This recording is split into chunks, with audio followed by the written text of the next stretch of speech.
Good afternoon. Welcome. My name is Allan Northcott. I'd like to thank you for being with us this afternoon. I am the president of Bell Foundation, and we are at the Foundation delighted to be co-hosting this afternoon's conversation with Philanthropic Foundations Canada, PFC, which is a member association of Canadian grant makers, whose board I have the privilege of chairing. About half of you here this afternoon are registered for the PFC conference, which is going to happen tomorrow. It promises to be an excellent set of conversations about working across boundaries in the pursuit of the public good.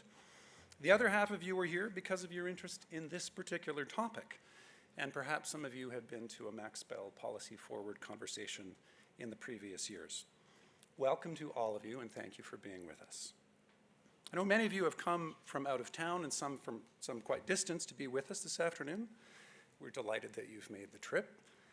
As a third-generation Calgarian, I feel blessed and a little bit proud to welcome you to this home, this place.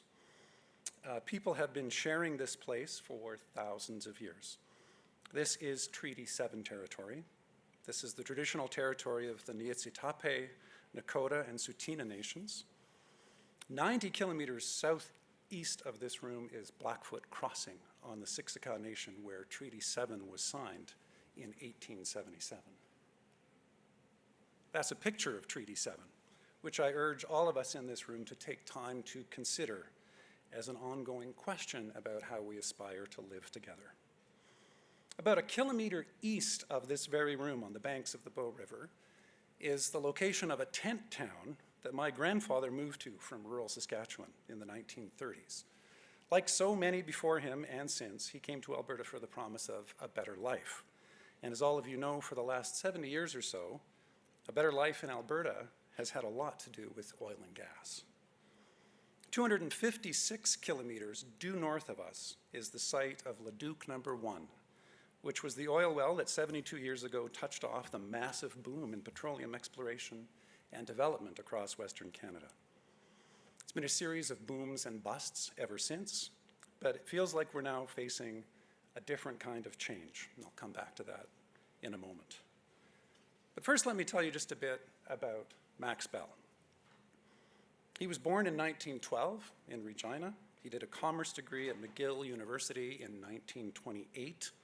Then he moved back west to begin his long and varied career.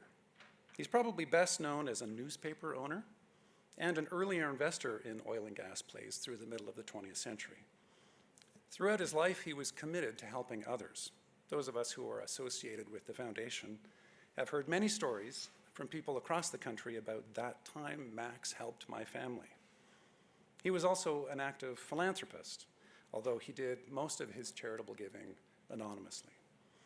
Max died in 1972 at just 59 years of age, and he left the foundation that bears his name as part of his legacy.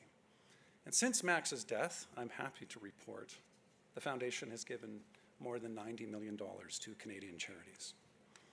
And since 1998, Bell Foundation has focused on improving public policy by bringing evidence and expertise from civil society to bear on public policy decisions. And public policy decisions are, by definition, big decisions, and more often than not, they're complex ones as well. How do we ensure that people receive the health care they need? How do we decide what to teach our kids in school? Right? How do we manage the country's endowment of natural resources? These are the kinds of tough challenges that collectively, through our democratic institutions, we have to answer every day. And good policy decisions, of course, require that we look ahead at what's coming at us. We need to understand as best we can what the world is likely to look like in the next several years as we go about the work of positioning ourselves for success. And that is the sentiment that has brought us here this afternoon. We're hosting this event because of a particularly difficult challenge that's facing us here in Alberta, in Canada, and around the world. Collectively, we need smarter and faster actions to reduce greenhouse gas emissions.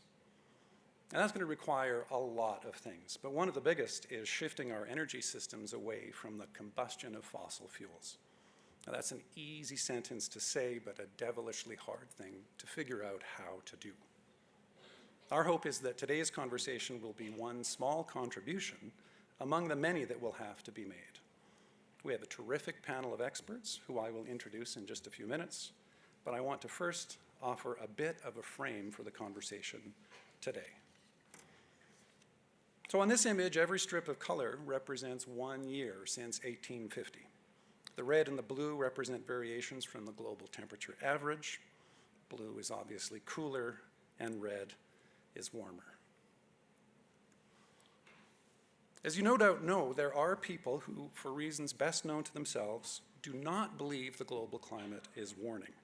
We're not here this afternoon to talk about how to persuade people that there's a problem. Rather, we start from 5 basic principles that I think are rather brilliantly summed up in this one-pager from Dr. Kim Nicholas, a professor at Lund University in Sweden. It's warming. It's us, we're sure. It's bad, and we can fix it. Our time today is to be spent on the we can fix it part. But for just a bit of context, these are the major risks that are associated with a warming planet. Now, you may not be able to see this particularly clearly from where you're sitting, but let me sum up. So even with just 2 degrees of warming, we are facing major disruptions to our food systems, disruption or destruction of a lot of plant and animal life, changes to our waterways that will mean devastating floods for some and drought for others, parts of our major cities becoming unlivable, tremendously expensive stresses on major transport, housing, and energy infrastructure, and for about half the world's population, exposure to days that are so hot they can be fatal. And to make this even more fun, the clock is ticking.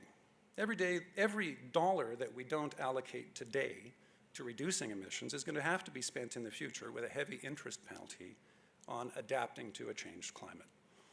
Bottom line, it's urgent. That's not a slogan, that's not part of any campaign, that is not a rhetorical flourish. It's urgent. Let me give another bit, I think, of critically important context. Oil is going to be with us for a while yet. Decades, actually.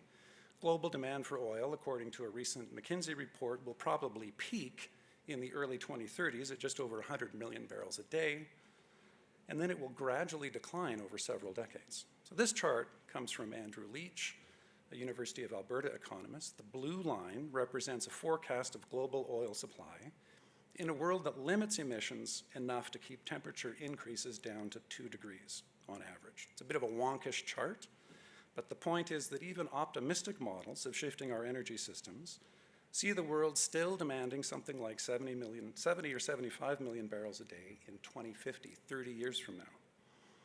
And of course, if there's demand for oil, there will be supply from somewhere. Now, what's not explicit in this chart is that all of the energy demand that's currently being answered by oil is not going to go away. It's going to have to be met by replacements, some mix of other things: wind, solar, hydroelectric, nuclear, hydrogen, and so on, maybe some things that Curtis is going to tell us about in just a minute. But I want to make another point, too, that I think is absolutely critical, that this does not have to be a doom and gloom story. In fact, there's a way of looking at this problem, climate change in our energy system, that's actually pretty exciting. The transition that we need to make presents a lot of opportunities to create new ways of doing things that will make our society and our economy more productive and more resilient than it is today. So, if you like to sink your teeth into big problems, tough problems, you're probably not going to find one juicier than this. How do we make the transition to a different energy system? Well, as I think you probably know, and we're going to reinforce for you this afternoon, there is no simple answer, and there's no one right answer. What we're dealing with gets called a complex problem. It's just very hard to know how big a difference any particular intervention is going to make until after you've tried it. We have a hunch, though, that 3 of the most important keys are going to be technology, public policy, and entrepreneurship and innovation, which is why we've assembled the 3 terrific panelists that we have for you this afternoon. But before I introduce them, I want to tell you just a little bit about yourselves. Many of you responded to our pre-event survey, so I would like to share with you the results. We asked you how optimistic you are that Canada can meet the challenges of shifting to an energy system that relies far less on the combustion of fossil fuels. So together, as you can see, you covered the spectrum from optimism to pessimism. But although it's not a huge win, it looks like more of you are more optimistic than not, although 1 in 5 of you are neutral on this question. We also asked you what worried you the most among 3 thorny issues. So in this chart, the red bars indicate your number 1 worry. So for most of the people in this room, the biggest concern is that the transition ahead of us, different parts of Canada are going to have to make quite different sets of sacrifices and compromises, and that will worsen regional tensions. Your number 2 concern is that we won't be able to move to new sources of energy fast enough to reduce emissions at the pace we need to. Okay, so with the stage set, let me introduce our panelists.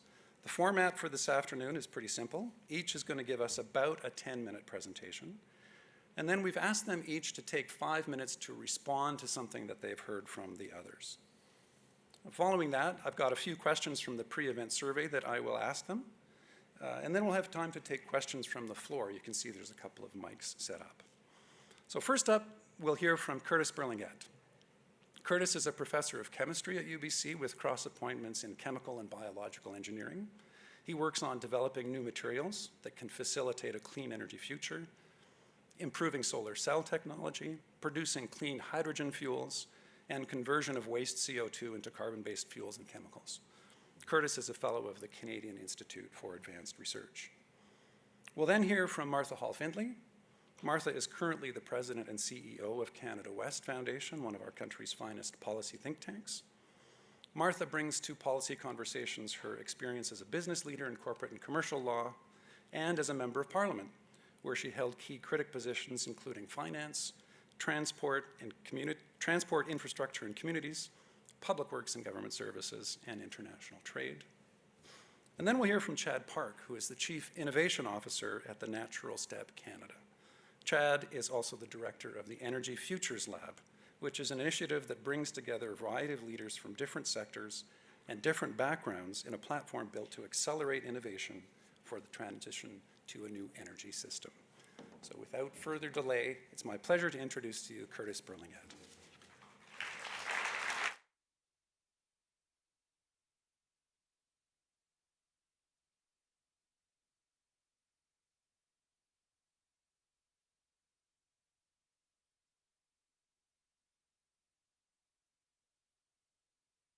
Allan, as I came into the room, that I was actually raised in Marlborough, and so growing up I was playing at Max Bell Arena many times. So it's really a treat to be here today, being involved with the Max Bell Foundation once again, and having the honor to tell you about some of the projects that are going on in our program at UBC.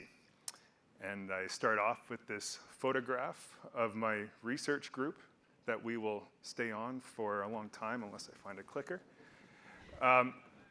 And I have the distinct privilege of being able to work with a team of 60 graduate students and postdocs. I run one of the largest academic programs in the world. And it's just an amazing job that I have, in which I have the ability to control the direction in terms of where these young folks are going. They come to my group because they're interested in working in clean energy technologies, and I get to train them on how to come up with clever solutions. And I try not to put too many constraints on the problems that they go out to solve, but this is the one banner that we currently have over our program. And every project that they design, they have to be able to answer one of these 2 questions. One, is your project, once you make that discovery, is it something that we can take out to market faster than ever before? We need new solutions, but we need solutions fast. One of the big challenges in clean energy technologies is that it typically takes 20 years to take a laboratory discovery out into the marketplace. And that discourages investment, that discourages resources from being dedicated to this problem. And so our program is very much dedicated at trying to come up with new ways of doing science so we can actually accelerate the timelines for taking these new technologies to market. And then the second part here in orange, is coming up with a completely brand new idea, something that nobody has ever contemplated, that will be completely disruptive to our global energy mix. Okay, and maybe I'll leave that question for you as you listen to this presentation, because I'm certainly open to suggestions on what you think I should be working on that would completely disrupt how we actually get energy. It's actually really challenging to come up with new ideas. Okay? Making a lithium-ion battery that operates 5% more efficiently is not going to change the world. Making a solar cell operate 10% more efficiently is not going to change the world. We need to be thinking about bolder ideas. And this is something that we spent a lot of time in our group working on. But I'm going to spend most of my presentation talking about this blue arrow. And the motivation for me is that I've now been a professor for 12 years. I've now advised over 100 graduate students in my lab. And I'm going to use this case study to share with you one of the key observations I've learned. In this photograph, I have Danielle and Valerie, who are two of my senior graduate students, and they're showing off one of our advanced organic flexible solar cells to Catherine McKenna. And so Valerie here has actually built up the knowledge to be the world's expert in making one of the key layers in these solar cells. She's absolutely the world's expert. But in her last year of her PhD studies, this is going to be the course of it. Okay, actually, Valerie just graduated, so now I can speak in the past tense. So Valerie has these very clever ideas, has a new molecule that they want to test as a material. She goes out and makes it. She characterizes it.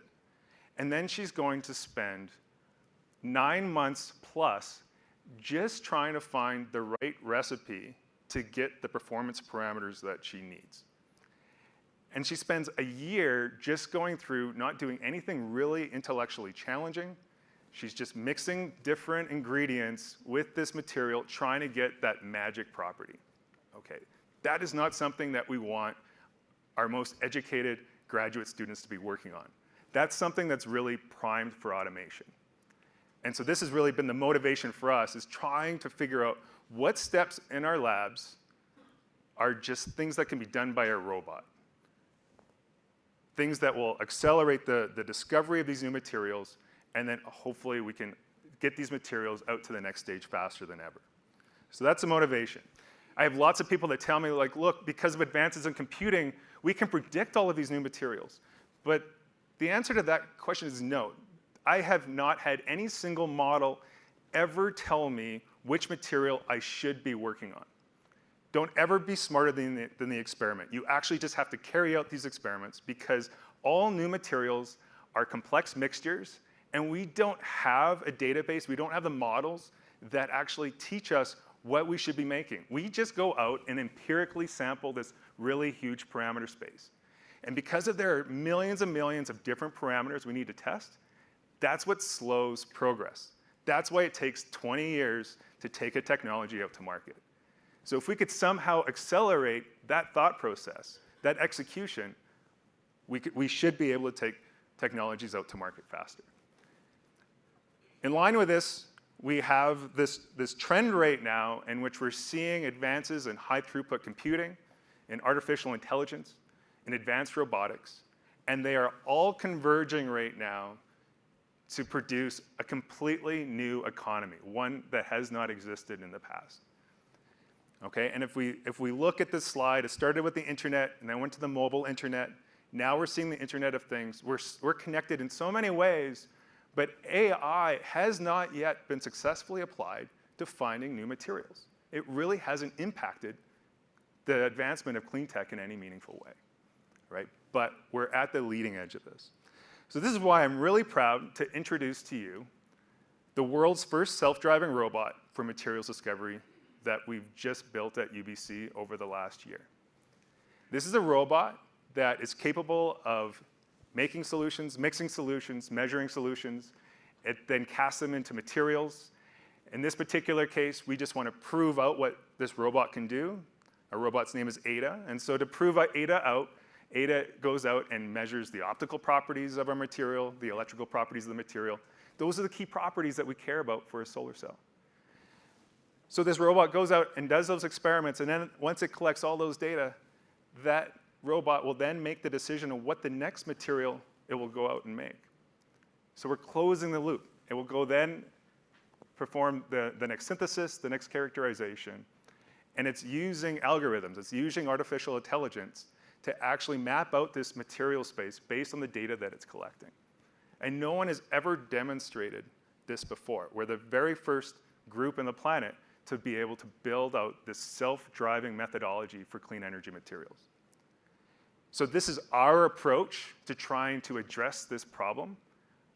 I firmly believe that this is the future.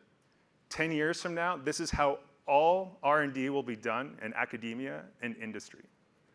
We have all of the biggest companies on the planet, the most sophisticated companies on the planet, the Samsungs of the world, the Googles of the world.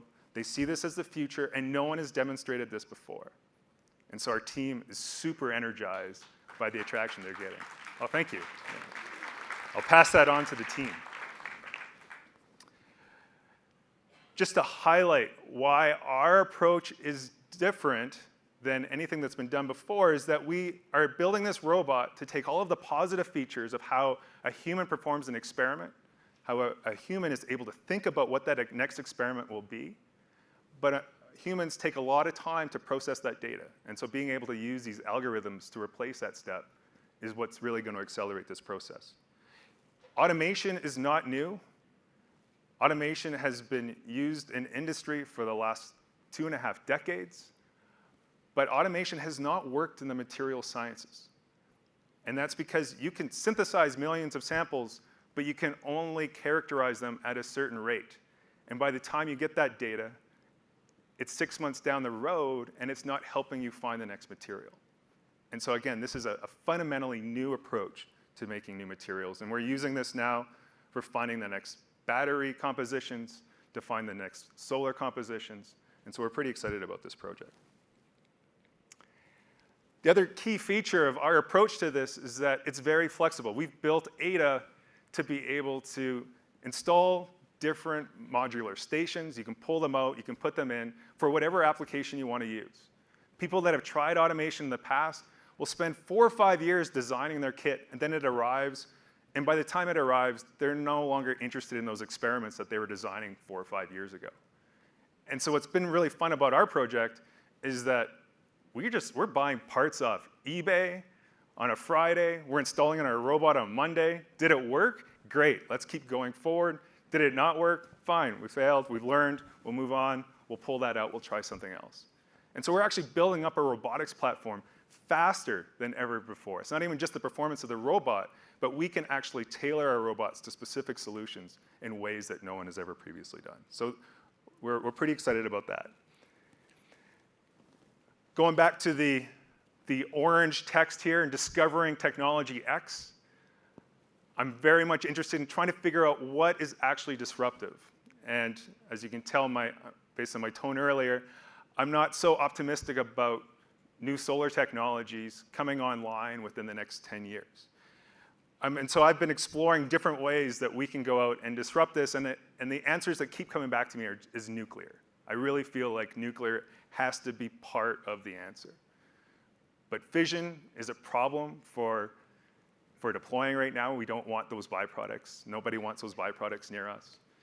And then we have so many new nuclear fusion technologies, hot fusion technologies that are being invested in right now. But if you want to get a new fusion technology company off the ground, I have seen seed rounds of financing requests on the order of $3 billion. Okay, you need $3 billion just to get going with some of these projects, all right?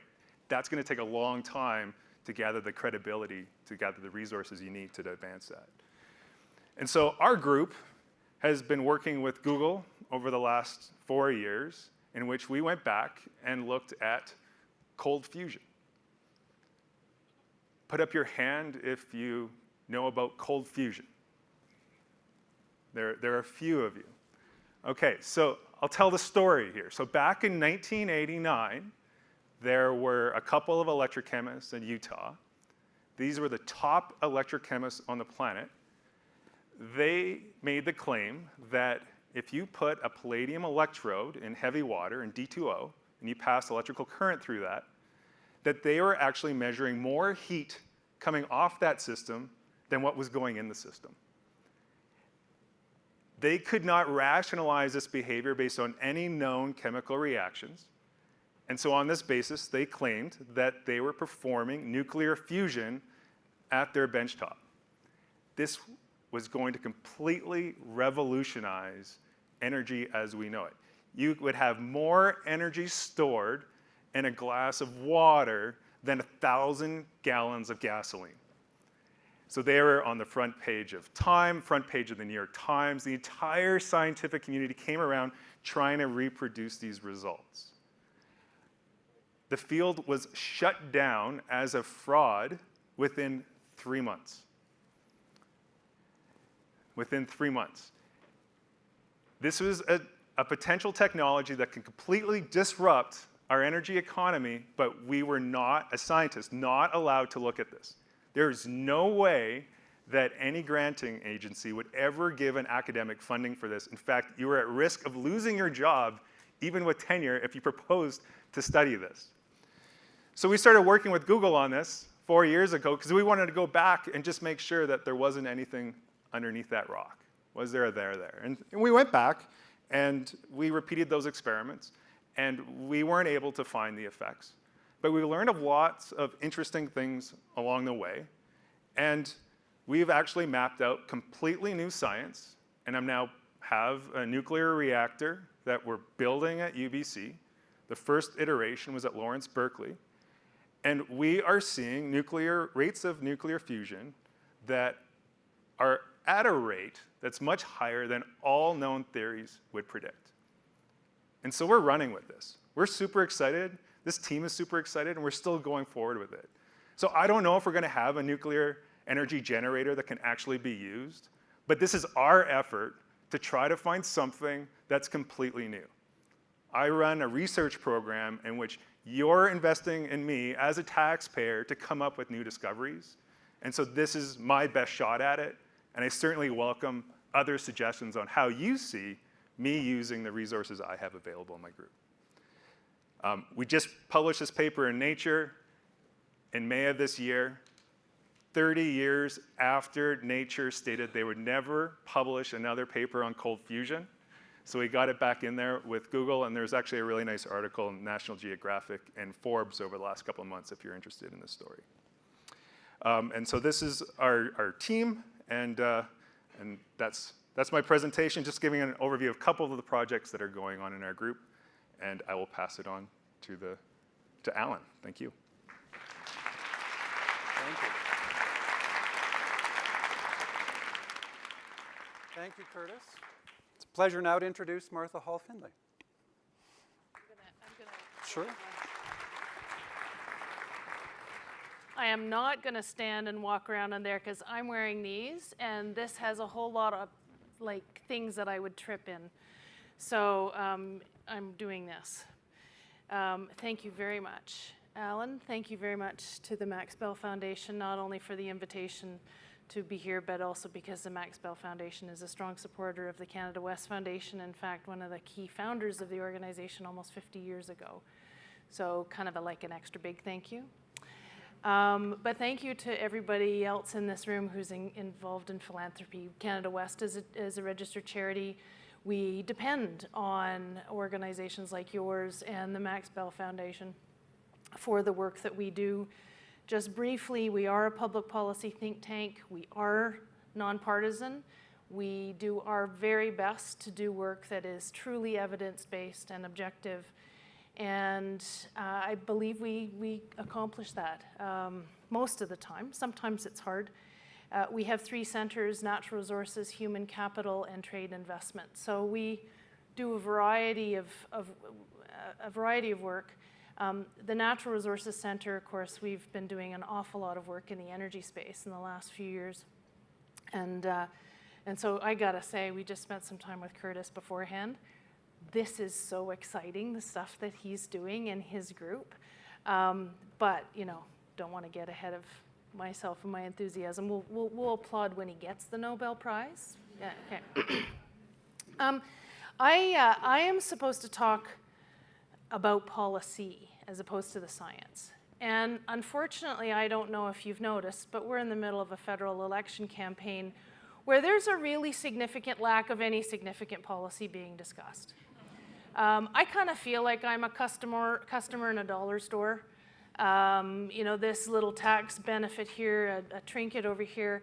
And as a Canadian, I'm actually insulted by that. I think, good heavens, does anybody have a real vision for the country? Does anybody have a real vision for what is clearly a huge problem in how do we deal with the fact that we're a major energy producer in a world that is growing to 10 billion people, where energy demand is continuing to go up, and we're not even talking about how do we solve our problems at home. We're not even talking about how Canada, as a major source of energy of all types, can actually be a solution provider in a world of 10 billion people. No, we're talking about this tax benefit and this little benefit over here. And yes, climate change has now become a really big part of the campaign, but I would suggest that it is still not a big part of the policy discussion, or rather that there is a real, as I said, a dearth of policy discussion even on climate change. Because what we've done is that we've managed to turn this discussion into a binary, a polarized, somehow good and evil. Either you support a carbon price or you don't support a carbon price, and somehow there is no in-between or alternative. You know, I was listening to, and this is not a partisan comment, but I was quite struck by it. I was listening to our current Prime Minister speaking in Montreal yesterday, I think.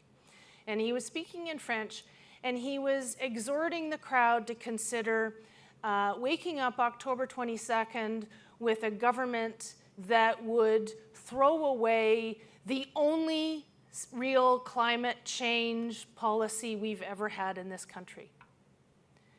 So obviously he was saying, you know, if you elect a Conservative government, they're going to throw out a carbon tax. There's nothing partisan about that. That's what the Conservatives are saying, and that's what the Prime Minister said. But I was really struck by the fact, not just because, in fact, there has been carbon pricing in British Columbia and Alberta before the federal one, not that big a point, frankly, in the larger scheme of things. What really struck me was that here we are, Canada, in 2019, and we have a Prime Minister bragging about one policy, $30 a ton carbon price, as being the only policy we have in this country to deal with climate change.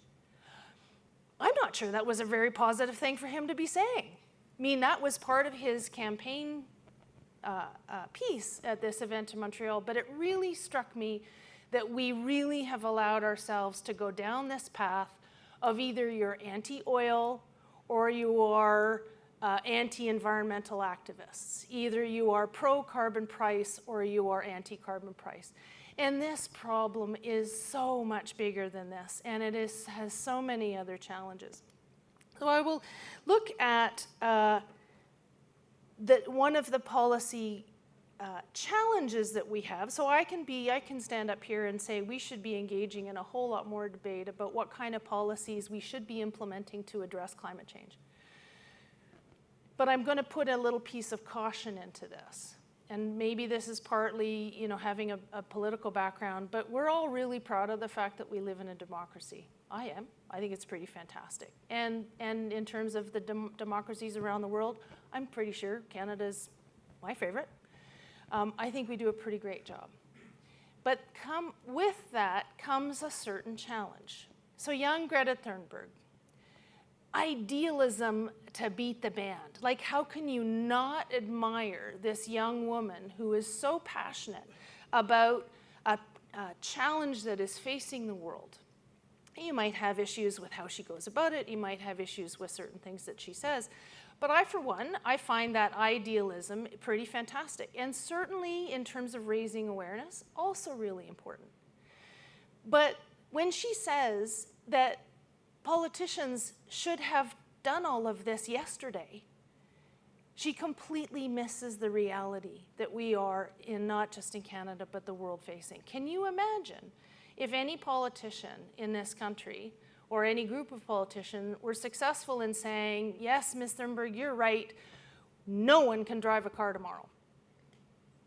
No one can go to a school heated by fossil fuels. No one can go to a hospital that actually uses energy from fossil fuel burning. You'd have a revolt on your hands. Right? So you can't, I actually wrote a piece a couple weeks ago saying, don't waste your time on the politicians.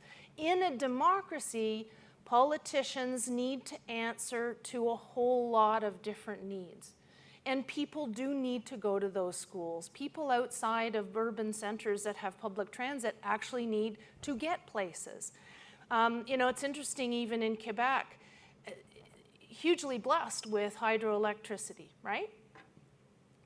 Little known fact, 41% of the energy that Quebecers use is actually fossil fuel based because they drive a lot of cars.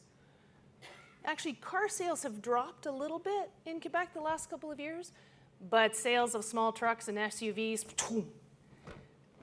so we can't stop everything yesterday. And we are wrong to expect people to stop everything yesterday. And it's not just because we live in a democracy and politicians are not going to do that. It's because the reality is we all continue to rely on fossil fuels of some kind. We all continue to emit greenhouse gas emissions one way or another, right? So the challenge then is, how do we get from here to there? And this is where I find the current election very frustrating. I find Ms. Thunberg, despite all of her idealism, extremely frustrating. It is because we keep doing this. We go, you believe in climate change, you're an angel. You don't, you're somehow evil. You support a carbon tax, good for you. You don't believe in climate change. I mean, this is absolute nonsense. The fact that we've gotten ourselves into such a binary, such a polarized, it's not even, I can't even call it a discussion, because we are not having a discussion in this country. And so I can't get up here and talk about the need for good policy, even though that's my work every day, until we are prepared to actually have an honest discussion. So let's have that honest discussion. Let's not, you know, we're not going to change it in the next 5 days. Right? But after this is over, we all need to ask ourselves and our neighbors and our families to go away from something that should be, I mean, battling the challenges associated with climate change, of all of the different issues that we could be facing as humans, it should be the one that is not partisan.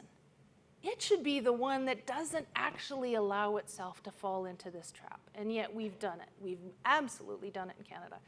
So whatever happens next week, can we all restart the discussion about needing an honest discussion? So we can have that conversation with people in Quebec and say, you know, you talk about dirty Alberta oil, but actually almost half of the oil that comes into Quebec now comes from Alberta and Saskatchewan, that dirty stuff. We're not going to criticize you for taking Alberta oil, God forbid. But we are going to say, but let's not be hypocritical when we talk about what we need to find solutions. Let's not let politicians, for politics' sake, get on their hind legs and say, we don't want that pipeline, God forbid. Oh, but by the way, you do that turn off the taps legislation in Alberta. By the way, those of you who aren't from either Alberta or British Columbia, bit of an issue. Kind of all the gasoline that's used in British Columbia actually comes down a pipeline called the Trans Mountain Pipeline. So you have a provincial government in British Columbia who has been very vocal about wanting to stop the Trans Mountain Pipeline expansion, But at the same time, when Alberta brought forth legislation, never used, but brought forth legislation, the so-called turn off the taps, that would actually impede the flow of that gasoline down that same pipeline, the same British Columbia government actually took Alberta to court. I mean, what the hell? Sorry, pardon my language. This is not how a country works. This is where we have to stop having these silly conversations and talk about how we actually find solutions to this problem. Because in all sorts of areas, but listening to Curtis, Professor Berlinguette, and his gang, Canada can actually not only help solve our own problems, but we can help be a major source of some of the solutions for the entire world in a 10 billion person population. That's the policy that I would like to see us pursuing.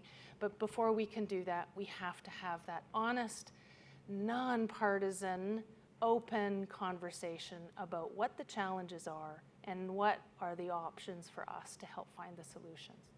So I look forward to the questions and the continued discussion. Thank you.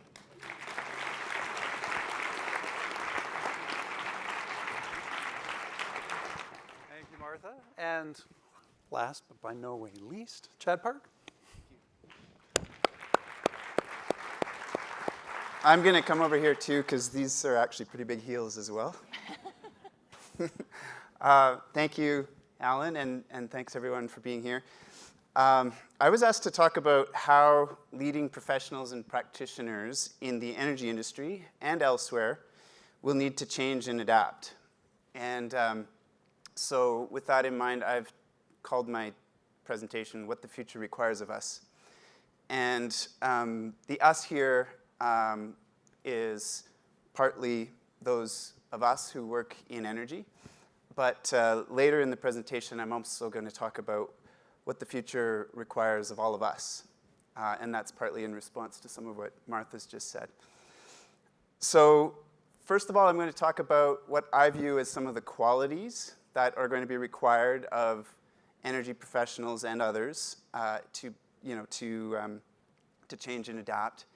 Then I'm going to give you a case study of the Energy Futures Lab, which I'm involved with, and I presume that's why I've been invited here, so I better say a little bit about that. And then I'm going to close with a little bit of reflection on, as I said, about what all of us need to, what the future requires of all of us. So in terms of qualities, I kind of broke it down into hard skills, soft skills, and mentality. And I think those are actually sort of in increasing order of difficulty in terms of change and adapting.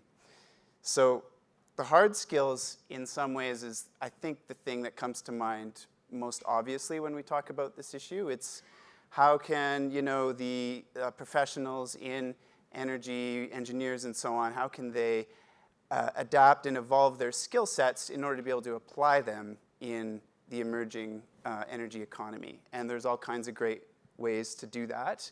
I'll give you a couple stories of some examples that I'm familiar with. So this is Liz Lappin. She's a geologist. She's worked for 3 oil majors, and she's now the Vice President of Corporate Affairs and Exploration for a company called E3 Metals.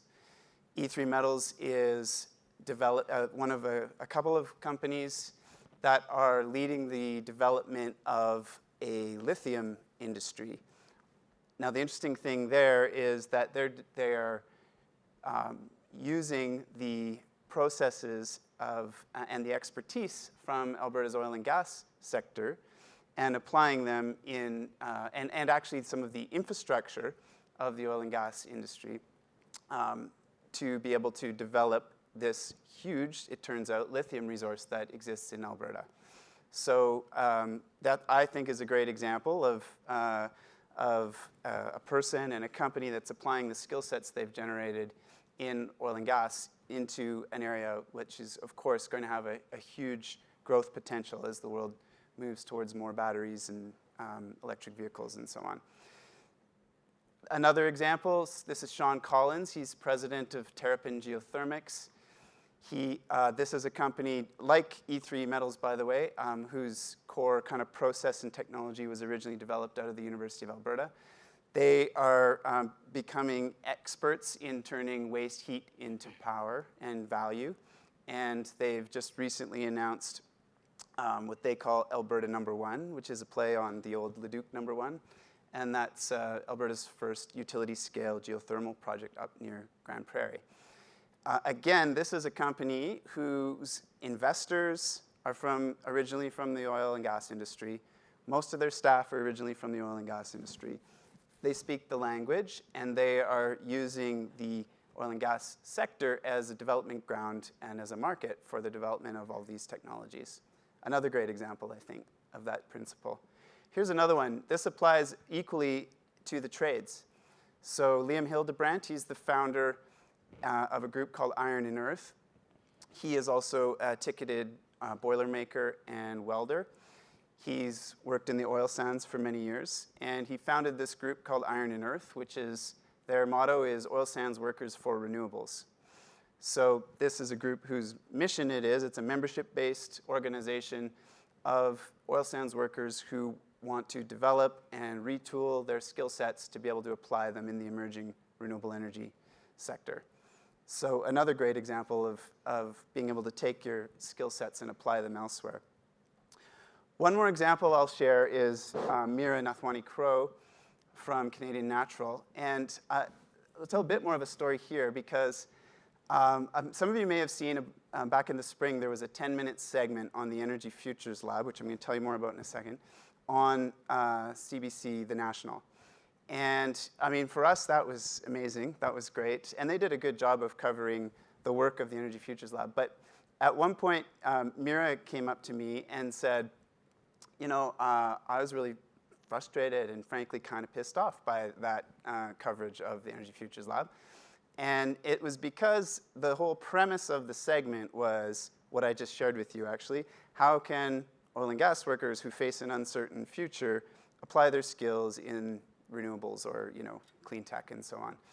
And she said, I've been a professional in, you know, I'm an engineer, I've been a professional for, you know, 2 decades, almost 2 decades of applying my skills inside of oil and gas as manager, in this case, of technology innovation for CNRL, helping CNRL reduce their emissions by something like 24% over the last 10 years, I think it is. So I'm part of this transition too. This isn't just about retooling our skill sets for application in the future industries, let's say, even though that's a really compelling narrative. But it's also about how do we apply ourselves to the big challenges that are there before us to make this resource we have relevant in the low-carbon future. So I wanted to share those examples. Those are all examples of the same principle I mentioned around transitioning hard skills. Another, moving into the soft skills, one of the skills I think that is really important, and it gets harder now you get into soft skills, is collaboration. And I think we probably all have experience with this. But you know, it turns out that collaboration is easy to say and easy to spot the opportunity or the need for, but actually quite hard to do. And I'll say a little bit more about that. But developing collaborative capacity is, and as a practitioner, is a hugely important part of what it's going to take to be able to thrive in this transition and in the future. So here's another person to profile. This is Pragit Nibber. She's the founder and CEO of a company called Rewatt Power. She has collaborated with Patricia Bourne, who's the CEO of a huge rural energy co-op called Equus here in Alberta. And they wouldn't be the most natural collaborators, you would think. You know, a small startup IT company with expertise in blockchain and so on, and the CEO of a rural energy co-op. But they found some common ground and created this amazing pilot project where they're using, Rewatt is helping use blockchain technology to aggregate the emissions credits, or the emissions from rural energy solar sites, from the farmers that are members of Equus, to be able to aggregate it so that they can access emissions trading markets, and brought in some large final emitters to actually purchase those emissions. So this is an example of like an uncommon collaboration. It takes a certain skill set to be able to do that. I'm going to say a few more things about some of these soft skills, I think, that are going to be required. Another one is something that Curtis mentioned in his lab, and I think actually applies to all of us in one way or another, which is a focus on experimentation and learning. We don't actually know the pathway to this future we're seeking, and so it's going to take a lot of experimentation. And that takes some comfort with the idea of not knowing what the answers are, not knowing what the pathways are. And in the energy sector, with a lot of engineers, sometimes that can be a little bit challenging. But it's something we all need to learn to be able to do and to create the conditions for. Another one is, and it relates to collaborative skills, is empathy and sort of putting yourselves in other people's shoes. And I think this starts to get at a little bit of what Martha was mentioning. The best solutions are not going to be found by talking to people who we already agree with. If it were that easy, we would already have found a lot of the solutions. The most creative potential comes when we are in the creative tension space. And so that's going to actually require us to put ourselves in other people's shoes, engage with people who may hold different views or at least have different backgrounds than ours. I'm going to skip through the rest to jump right to mentality because I'm conscious of time. And I said mentality is going to be the one that's hardest. So I was just sort of trying to boil down my own reflections of what it might take. The first thing is a recognition that change is needed and that we can contribute positively. And so that kind of comes with we can be part of the solution. And that means we can be part of the solution does not mean a justification for the status quo. I think there's a lot of kind of trying to protect our current situation in some of those debates that Martha was mentioning. I think there's all kinds of opportunity if we, and this takes me to my second point, which is to stop blaming others. I think a lot of the energy sector feels very misunderstood, and I'm going to say unjustifiably so. And that's kind of the reality of the world we're working in. And I think it's going to take of us, it's going to require of us to accept that we're going to have to take responsibility and prove a different pathway. And in doing that, we need to be guided by science. We need to have a long-term view. Another point is that I'm just going to put on the table is that we need to do the work on truth and reconciliation. I think a lot of people hear truth and reconciliation and sort of in principle agree with it, and then kind of assume that it's someone else's responsibility or someone else's job. But we all need to do the work of understanding what is required of us for truth and reconciliation, including energy professionals. And the last one is just to let go of how things have been. And that even includes some elements of our identity. I come from Edmonton. Our hockey team is called the Oilers. There's a strong connection of the identity to this industry, and that's great, and we should be proud of it. And there are elements of it that we are going to have to accept are going to evolve and are going to change. I say that none of it, of course, is easy, and yet it's happening. And so that's the part I'm going to focus on now. Why is it happening? It's because in general, I find, my experience is, that people want to be part of the solution. I think that's why so many really bright people want to go to Curtis's program, for example. People want to be part of the solution. And my experience is also that if we can create the platforms and the opportunities for them to do so, that people will rise to the occasion. Most people will. So one way that we have tried to create an opportunity for more people to rise to the occasion is with something called the Energy Futures Lab. It was started 4 or 5 years ago now with this polarization issue being sort of prominent and the idea that Alberta has experienced more than most how divisive and polarizing energy issues can be. The thought was stakeholders need different ways of engaging with one another, not negotiation, not consultations, because both of those have the effect of reinforcing your points of view, but something that is more about co-creation, like doing stuff together. And so that's what the Energy Futures Lab was set up to do. Its focus, or its core, is a group of 60 individuals that we refer to as fellows. And the work of the lab, first and foremost, is helping these people who come from very, very different backgrounds, not just energy industry, but also clean tech, renewable energy, First Nations, environmental groups, municipal governments, et cetera, to find some common ground, learn to see the system through one another's eyes, and most importantly, to launch collaborative projects together. So all the people I featured earlier in my presentation are fellows of the Energy Futures Lab. They're all based here in Alberta. There are also a few Energy Futures Lab fellows in the room, I believe. You want to put your hands up, just so we know? Okay, a couple of you, 3 of you. Thank you for being here. And their work together is an inspiring example, I think, of stepping beyond their comfort zones and finding some common ground. So I like this slide, and I'll show you why in a sec, just partly because I know you can't read it all, so then it makes it seem really important.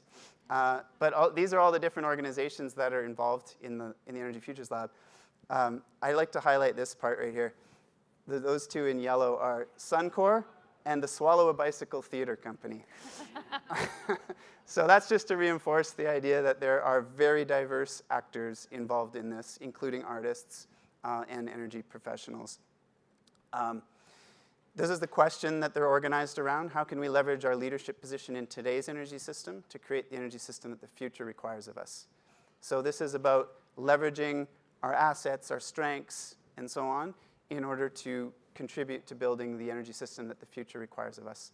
Of course, that begs the question, what is the energy system that the future requires of us? And that's become part of their work together as well, is articulating that. And they've developed a 2050 vision for Alberta's energy system that they can all agree on. So this is a little summary of the ways that they're working differently, and I think this probably applies beyond just the Energy Futures Lab.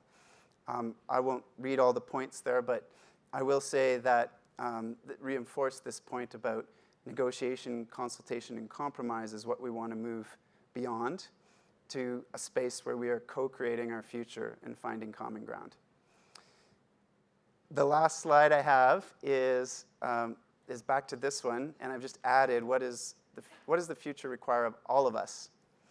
I've talked about people who are more directly connected to energy, which is a lot of people here in Alberta. But I would say, and I'm going to say this especially to people from outside Alberta, not to stereotype, but anyway, I have just done it, is that I think, and I'm saying this as someone who's spent 20 years in sustainable development and works for a charity, originally a Swedish organization that's a charity called The Natural Step, that we need to embrace the energy sector as a source of pride and of solutions. And there's so many ways that this is true. I've tried to highlight a few examples that maybe aren't as well known beyond this province, but there really are all kinds of reasons why this sector can be part of the solution and not just part of the problem. And to the extent that we can highlight that and emphasize that and point out those opportunities to do so and the work that's already happening, I think we can go a long ways to addressing some of the polarization. We need to watch our stereotypes and our language because language really matters. You'll notice this isn't called the Clean Energy Lab or the Sustainable Energy Lab. This is the Energy Futures Lab, and there's a space in this for everyone if you want to shape that future. So I think the other point about seeking people who have different points of view applies to all of us as well. And my last point is that I know there are a lot of funders in the room, so I might as well say one little thing to funders. Actually, as I do that, I should say there are some of the funders, including the 2 original funders of the Energy Futures Lab who are in the room here. That's the Suncor Energy Foundation and the Alberta Real Estate Foundation. So I should say thank you very much to those organizations. But also, I would encourage you, if possible and where possible, if you're at all funding in this realm, whether it's climate or energy and these kind of issues, to try to fund things that are emergent, where you don't know what the outcomes are going to be. And that, I think, we've been absolutely blessed by having a couple of core funders like the ones I just mentioned who are willing to do that. And it makes all the difference in creating the space for the honest conversations, the dialogue, the openness to new ideas and solutions. So that would be my message to funders. And I think that's what the future requires of all of us. Thank you.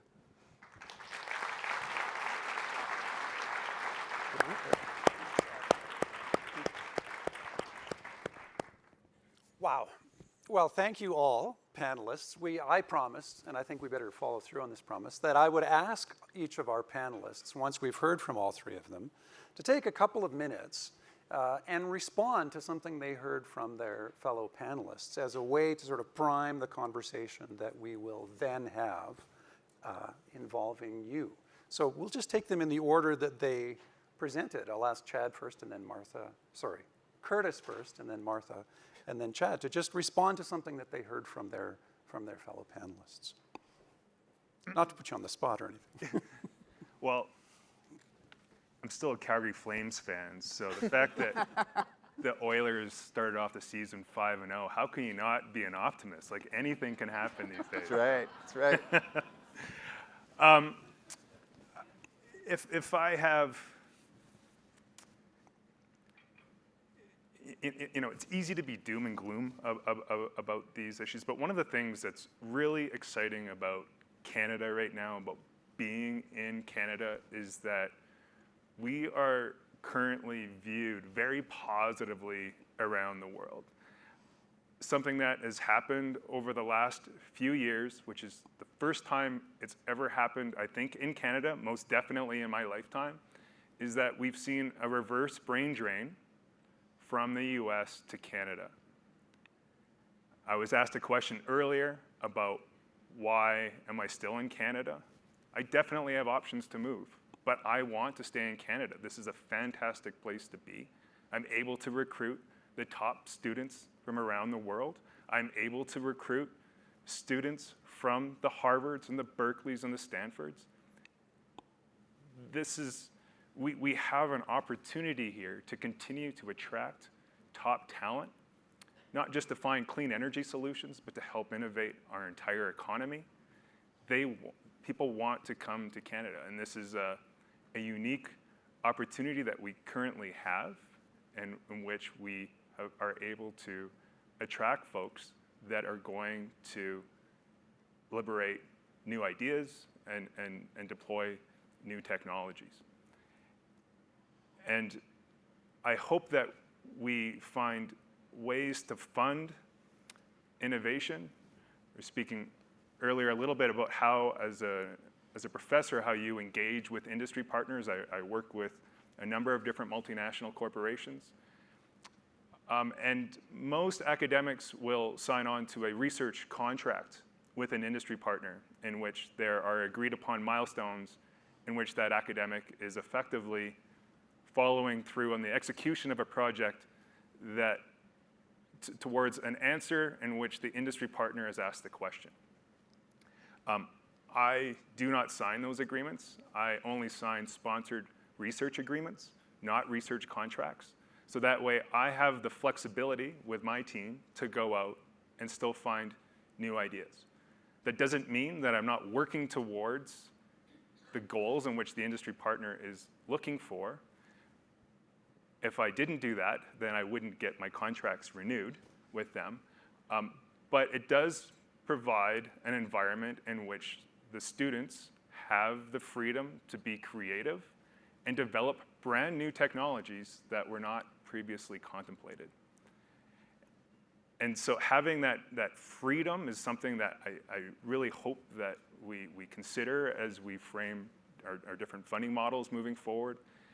And I'm also a firm believer that you can do amazing things when you're well-resourced. If you do not have a concentration of resources to be able to go after problems, then you're not going to get there very quickly. You're not going to have the latitude to go after the bolder ideas. And so figuring out ways that we can pool our resources and target them towards either individuals or collaborators, academic groups, groups that are working with industry to help drive that innovation. I think that has to be part of the solution. Thank you. I would, so I did my little harangue about the need for honesty, less hypocrisy, and I added my bit about how Greta Thunberg is saying, you know, the politicians have let us down, and to really focus on politicians and, you know, saying, well, don't wait for the politicians.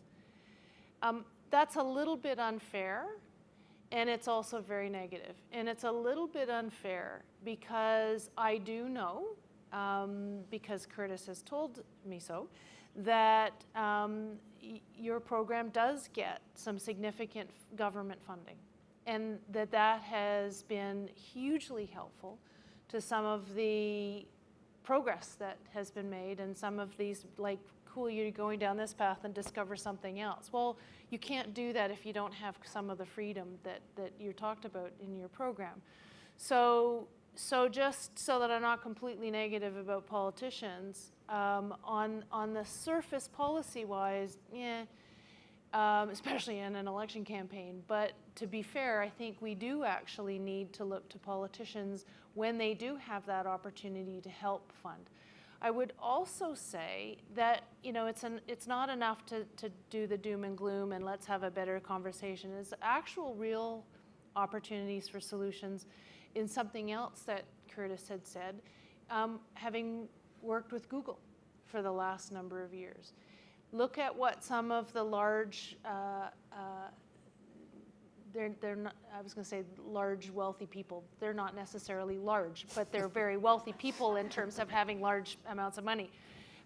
There are more and more people around the world who are saying, I'm going to use my money to actually help find solutions, which I think is also very cool. There are people in this room who you have access and already do provide funding to look for some of the solutions. And I had just said to Allan just not long before we came up that there's a lot of talk these days, especially in Alberta, about the frustration of large amounts of money, whether it's American, Canadian, whatever, but an awful lot of money that has gone toward environmental activism that has really been focused on shutting things down, stopping pipelines, shut the oil sands down, keep the oil in the ground. Well, you know, to Allan's point, these oil companies in Canada wouldn't be extracting oil if the world weren't demanding it, right? Like, that's a big part of the piece here. We can't, this is not going to change tomorrow. And so recognizing that, I think, is really important.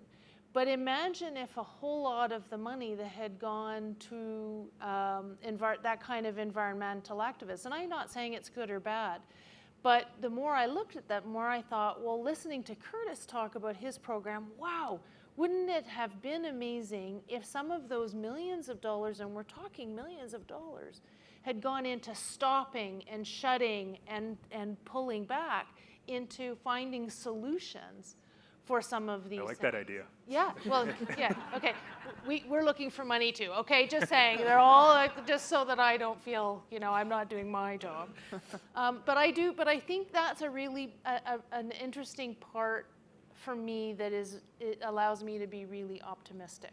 So, you know, I can be a little bit grumpy in my opening piece, but I do think when you add in some of the efforts of the Energy Futures Lab at changing where the conversation is going and how, and then recognizing that there are opportunities for people who are actively looking to find those positive solutions. And I would say it's not a no carbon, it's a low emissions. You know, that's also something I think we need to remember is the key here is figuring out a way that we can reduce our greenhouse gas emissions.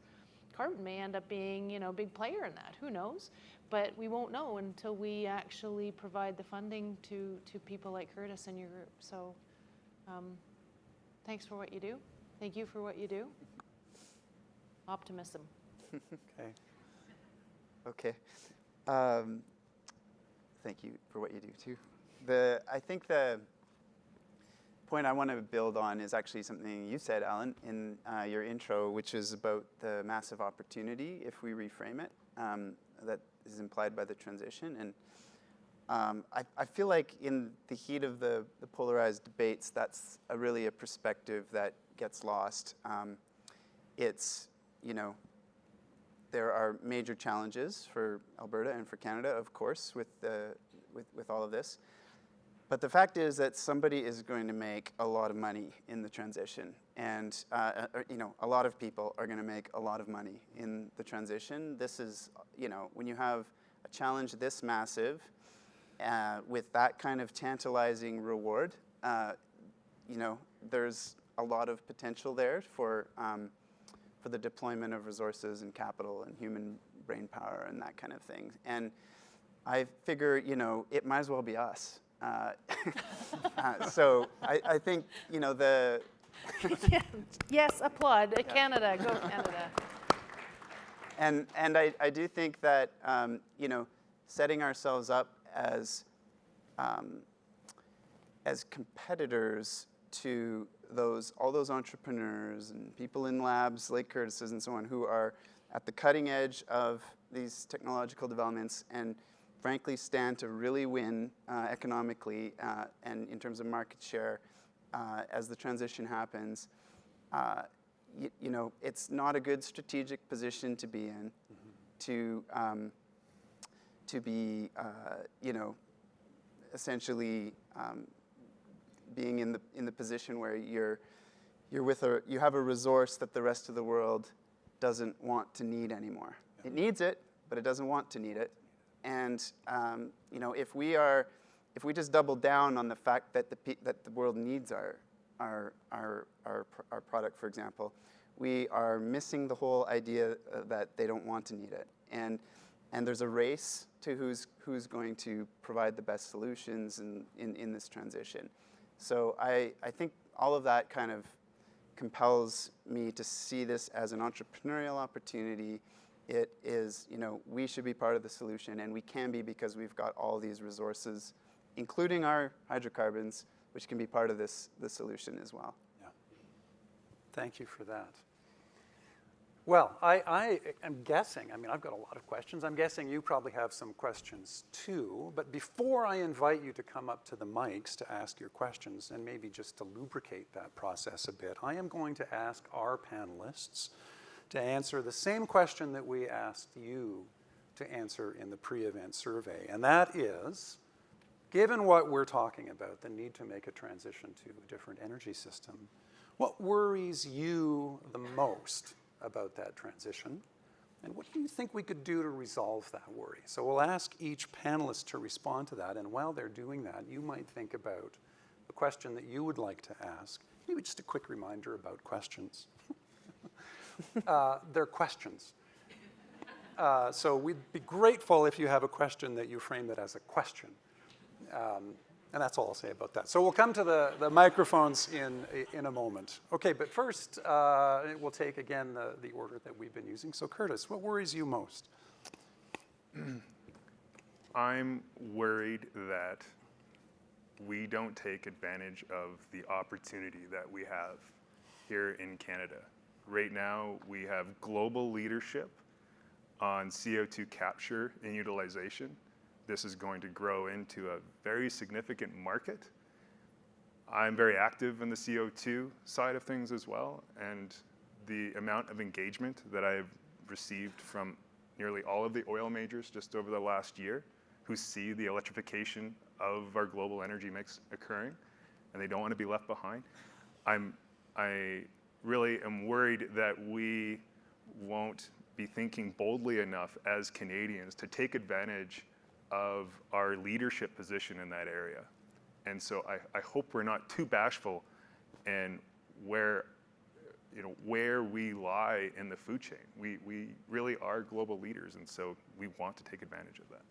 And is there a way to deal with that? I think it comes back to So we all need resources for whatever our initiatives are, and I would be remiss if I actually did not thank NRCan for supporting exclusively the project around Ada, our robot. They really took a risk in funding that, and I'm really grateful for them in supporting that. It comes back to being strategic and pooling the limited resources we have available to be able to drive things forward, but also not waiting for the US to make a decision. Okay, we do this too often as Canadians. We're in the lead, and then we're wondering, why is nobody else doing this yet? And the truth is that we're just ahead of them. Right. And by the time we get comfortable with the fact that we are in the lead, we're in the process of getting past. And so time is of the essence. Okay, thank you. Martha. I have to say the line I use is, yeah, we're so good at going for bronze.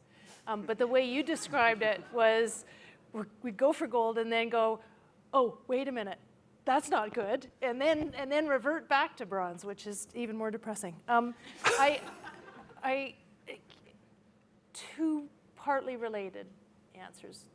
What worries me, one, is that we allow and this goes back to my earlier discussion, is that we allow politics to get in the way of good policy. And I know it happens all the time, but we're living one right now. If you want to reduce something, there's no question, virtually every economist will agree, put a price on it, make people pay for it, right? This is not a conservative thing. This is not a liberal thing. I have lots of scars on my back from having been part of the original Green Shift effort, which was the original federal carbon tax. That did not go well. But it is not necessarily a conservative thing to be anti-carbon price. I mean, Preston Manning, a whole lot of conservatives have been very much involved also in supporting a price on carbon for the very reason that it kind of makes sense. If you want to reduce something, use the market to bear.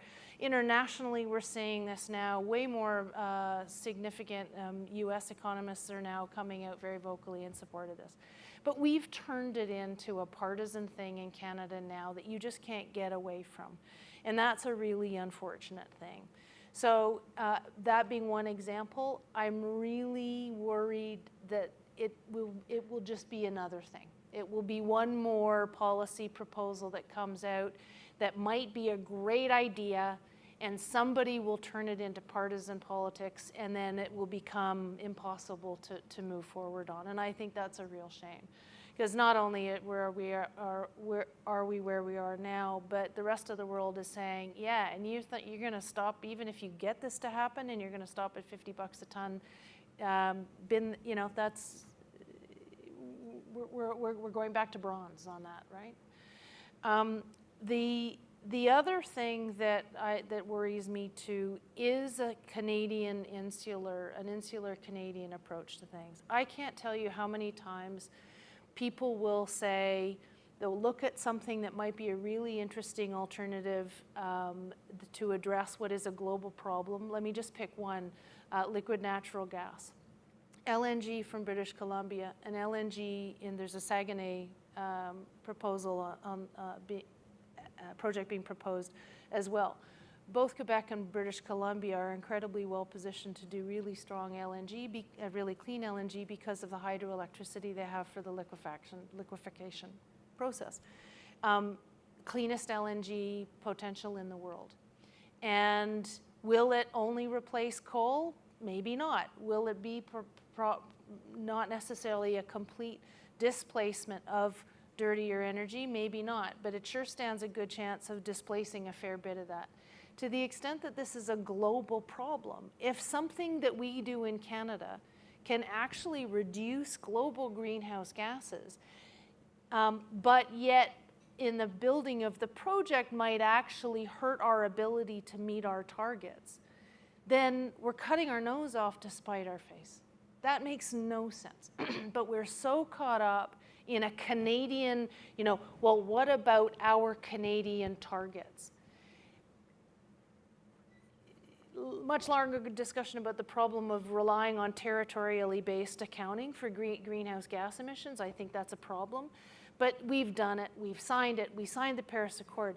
Can we not as a country actually look beyond just within our borders to see what is it that we can actually contribute to what is a global problem? And I go back to, you know, some of the work that Curtis is doing with the game, but not just you. I mean, there are lots of, you know, some of the folks in Energy Futures Lab doing really cool stuff that could be really helpful for the whole country. That worries me, that we look at just what's our internal thing to the exclusion of what can we do to address what really is a global problem. Great. Chad?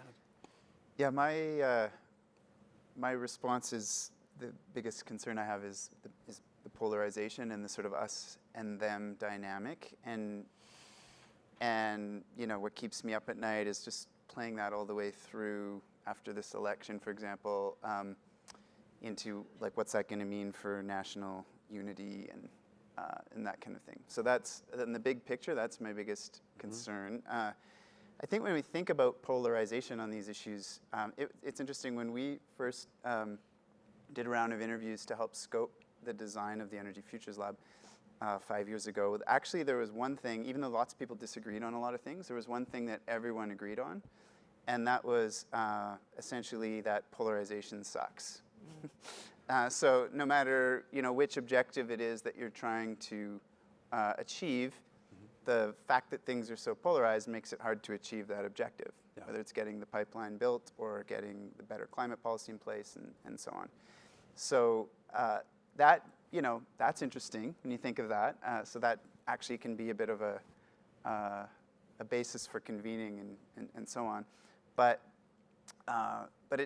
recently I've been thinking about the fact that, well, that's true, but I, you know, maybe overlooked the fact that nevertheless there are some people and groups who stand to benefit from the polarization. Right. And I think that's actually part of the challenge. And so what I would say around how we address that is that as we are pursuing the development and deployment of great technical solutions, we really need to not lose sight of the fact that we also need social innovation, you know, accompanying those technological innovations. So the way that we engage with one another, the way that we, you know, identify and address barriers to progress, the way that we fund and, you know, those kind of things are all part of what I would refer to as social innovation. And I think that we need to really make sure that that is accompanying the work of the technology innovation. Great. Great answers. Okay, over to you, folks. I saw somebody stepping up to a microphone. There he is.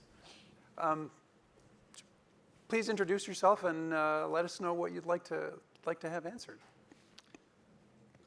Bonjour, Jacques Bordelot de la Fondation BATI de Montréal. On va partir du principe que la transition énergétique, elle est en cours et qu'on ne peut pas reculer par rapport à cette question-là. On part du principe qu'il y a en même temps, vous l'avez dit plus d'une fois, il y a une polarité dans nos sociétés. On n'arrive pas à en parler de façon, je ne sais pas comment le qualifier, mais de façon à ce que ça puisse nous faire avancer comme société. On a beaucoup politisé, vous l'avez dit tout à l'heure. Moi, j'ai deux questions.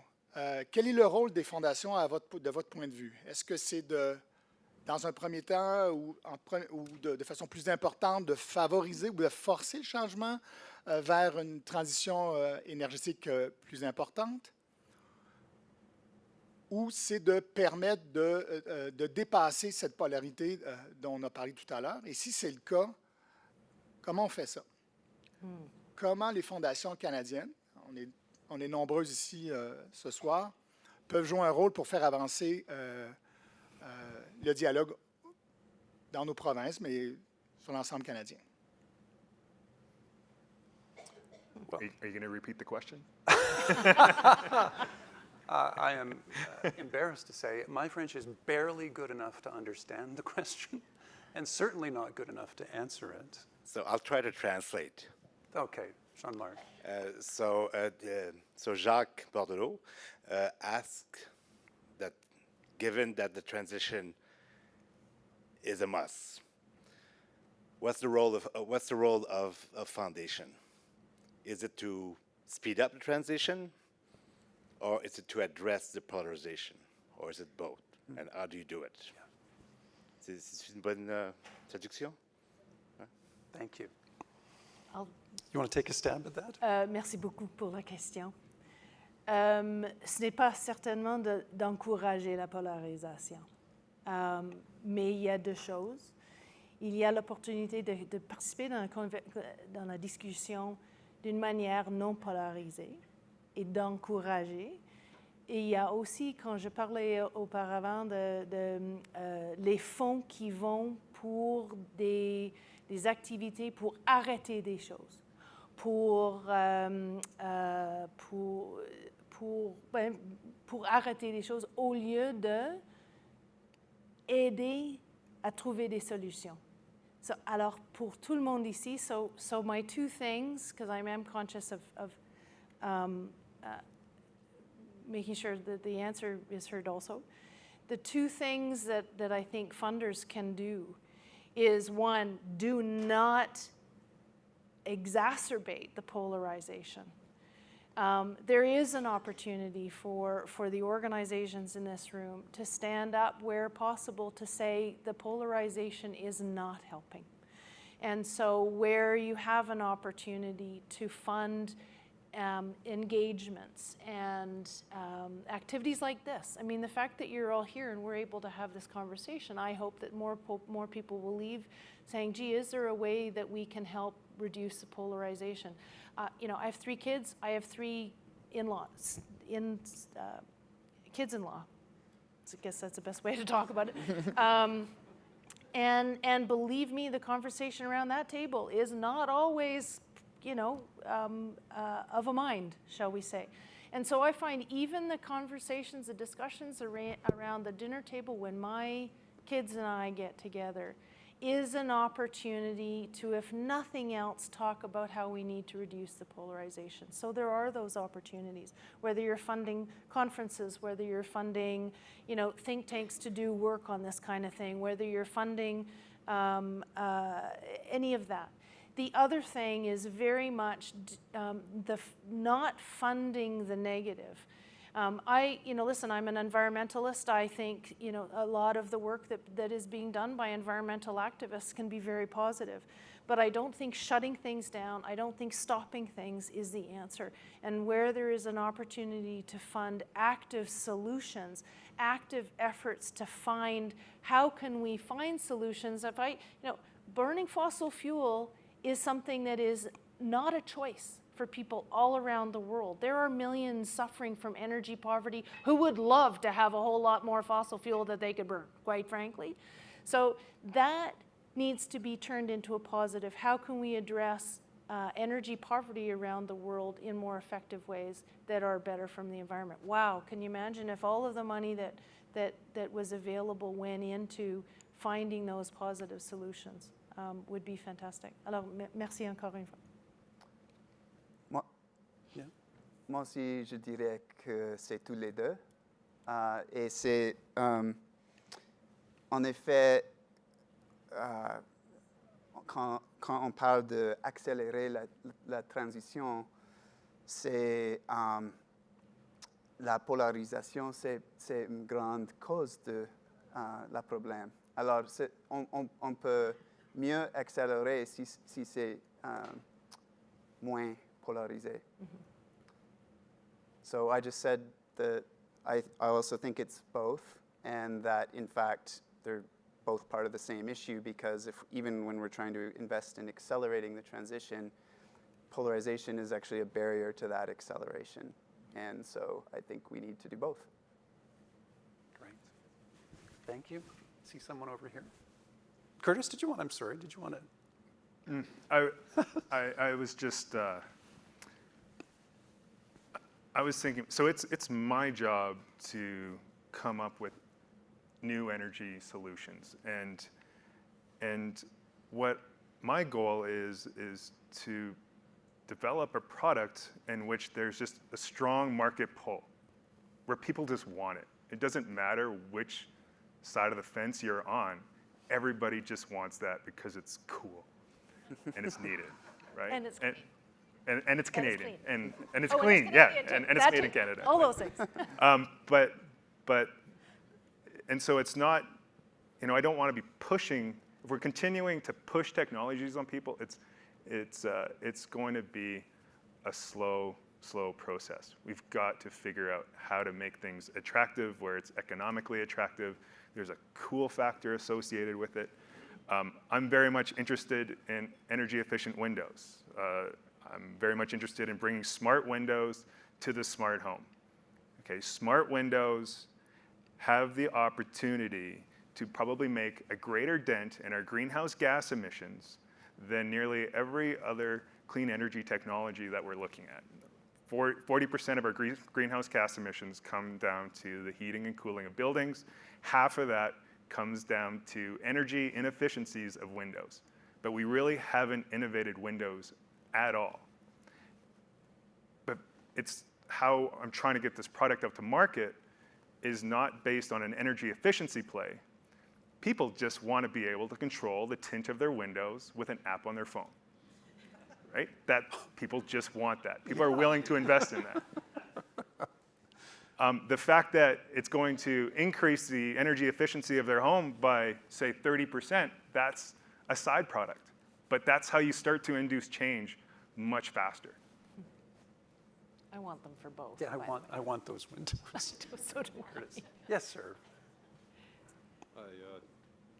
There we go. James Van Loon, I'm from Pincher Creek, Alberta. For now, we're still the wind energy capital of Canada down there. It's a story that doesn't get told that often. We actually have a great deal of innovation leadership in Alberta already. And because of the polarization, we're not paying nearly as much attention as we could be, and I would argue that we should be, to the leadership that we already have in the province. I happen to be a member of the Energy Futures Lab, a fellow in the lab, and I've come to see the challenge in terms of innovation as being mostly social innovation, that's where we actually stand to get the best return on investment in driving the change and really realizing the opportunity that you've all brought to attention here. Our tendency is to focus on technical innovation and financial innovation and policy innovation as well. And the whole social innovation opportunity and need kind of gets pushed off to the side. How do we address that problem? And I'll just throw something out there in the way of an idea, what the opportunity is if we were going to put a name to it. Not an energy superpower, but an energy ingenuity superpower for Canada. But how do we address the social innovation challenge, and where does the investment come from for that? Great question. Who would like to tackle that one? I can. You don't know anything about that, do you? Yeah. I mean, I grew up in Alberta, as you know, James, and I did my business degree at the U of A, and then I went away for 20 years and came back about 4 or 5 years ago. And having been exposed to a fair bit of kind of innovation, work in institutions of innovation in other parts of the world, I was actually a little surprised at how distinct and separate any conversation was around technology innovation and social innovation here. I think that's changed a lot in even the last 5 years, but we're models where I think it works really, really impressively. For example, Mars in Toronto, where that's a huge innovation center. They've got 4 main areas that they kind of develop all the innovation infrastructure around. One of them, I believe, if I got this right, is health. Another is clean tech. Another is IT. And the 4th one is social innovation. And it coexists in that realm. So there's collisions of social innovators and technology innovators. I mean, sometimes physically in the same space even, but even just in the way of thinking about it, the social finance, a lot of the leading social finance work in the country emerged out of that realm. So I think that idea of just viewing it, especially in the innovation ecosystem, if we can call it that, just viewing it as part of the challenge is really where, and part of the dynamic in the network, and not something separate and distinct as an afterthought. We were talking earlier about the idea of having, at Curtis's lab, having, policymakers and storytellers along for the ride as they're developing these technologies, and how you could sort of preempt some of the future regulatory barriers that might exist with the new technologies, or how you could get a head start on sort of public acceptance for new technologies if that integration was happening right at the outset. So those are a couple of examples. And just because I know we've got some youth in the room that you brought, James, from Pincher Creek, I think. Thanks for coming. I would say that's a huge opportunity too, is integrating youth into the way we talk about things. Because I think, as James has shown us in the Energy Futures Lab, when we do that, it changes the dynamic of the conversation, and it changes, and I think that could apply more generally as well, just fostering more connectivity between innovators and youth. Curtis, Martha?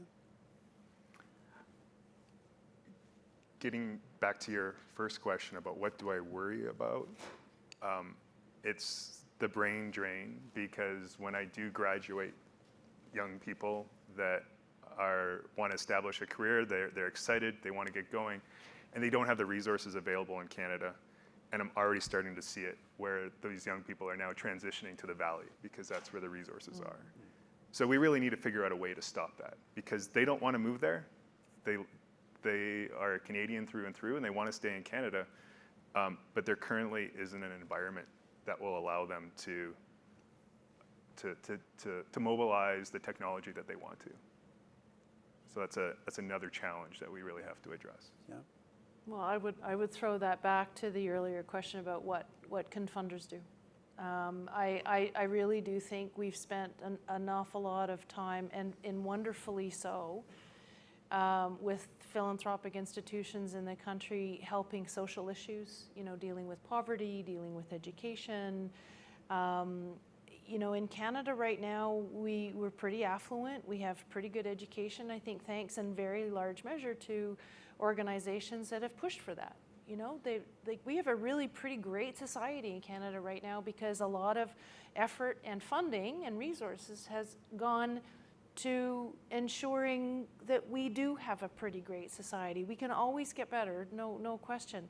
But maybe there's an opportunity right now for, you can thank me for this later, but seriously, maybe there's a real opportunity now for a mind shift to say, maybe a lot of the resources that we have in this country can be shifted, because we have done so much better than where we were 50 and 100 years ago in terms of social equality and educational opportunities, etc.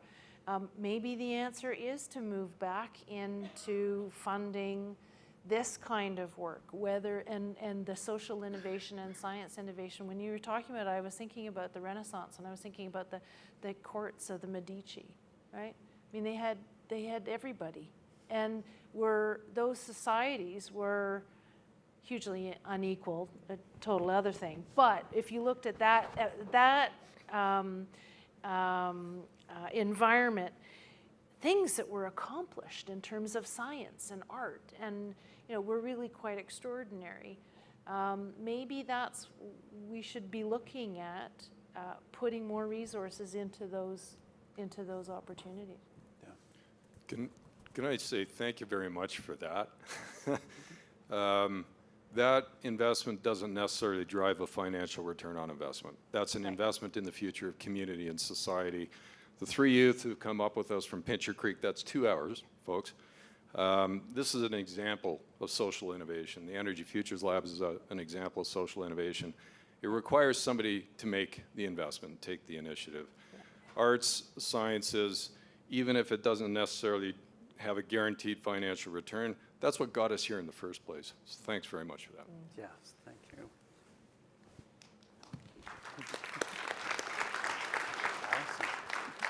please. Hi, my name is Allison Hewitt, and I lead social innovation at Mars. So thanks, Chad, for the lead.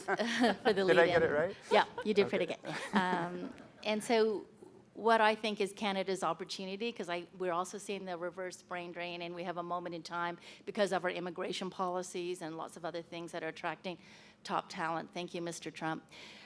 But what I think is super important is that Canada does have an opportunity, and I think that opportunity is in redefining innovation as inclusive, to think about inclusive growth and really positioning ourselves that way. That's not just about the bright, shiny object of tech, which is critical. So my question, Curtis, are you getting enough support on the tech transfer and commercialization side? And Martha, I took an Uber from the airport, and my Uber driver wanted to talk about marijuana and letting men use women's washrooms. That's what he wanted to talk about in terms of the election, right? So we started off talking about the debate, and that's what he wanted to focus on. And I tried to bring it back to, I told him where I was coming, I wanted to talk about all of this, and I just couldn't do it. So how do we figure out a way, given your policy brain, to make this kind of thing as sexy as men using women's washrooms? No challenge is too big. Curtis, do you want You first. Going back to your earlier question, based on my experience as on the entrepreneurial side, I would say that one gap that we have in Canada that the U.S. does very well is they have the SBIRs. So they'll provide you with somewhere in the order of $1 to $4 million for very early stage companies. And this is a mechanism that we don't have in Canada. We have the SDDC that helps you scaling a little bit later on in the growth of a company. But we don't have those resources available in Canada. And that would help propel a lot of new technologies to get to the next level. And will all of them succeed? The answer is no. But the Americans are actually very good about not being scared to fail. And I wish Canadians would be less safe that way and just invest. And if it works, fantastic. If it doesn't work, we've learned, let's move on to the next one. But statistically, we're going to be much further ahead if we make those more significant investments at an earlier stage. So that's based on my experience, and I think that's a view that's held by many entrepreneurs in Canada.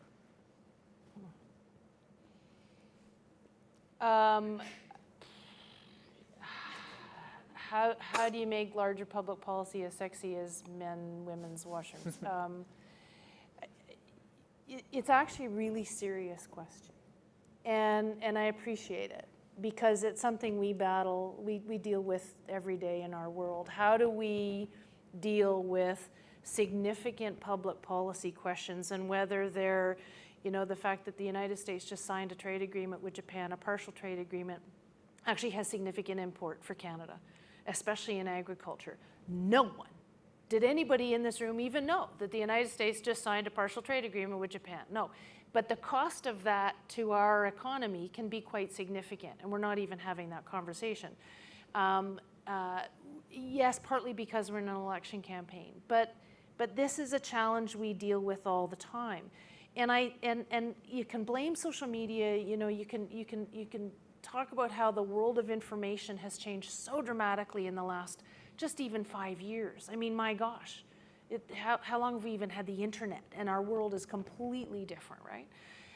And that the information flow means that people can get caught up in a particular issue about whether men should be able to use women's washrooms, and you're just going, who cares? Like, really? But we're finding ourselves in these little whirlpools of conversation that get stuck without being able to talk about the larger thing. I would Steven Pinker started out really as a linguist. I think he's at Harvard. But anyway, but has done more and more over the last few years in terms of much larger policy work.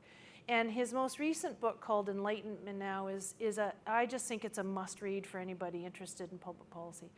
not just because it is this wonderful, the world is not coming to an end book. Like, it's incredibly well researched about all of the things that we do far better now as a human race than we've ever done. We feed way more people, both net and percentage.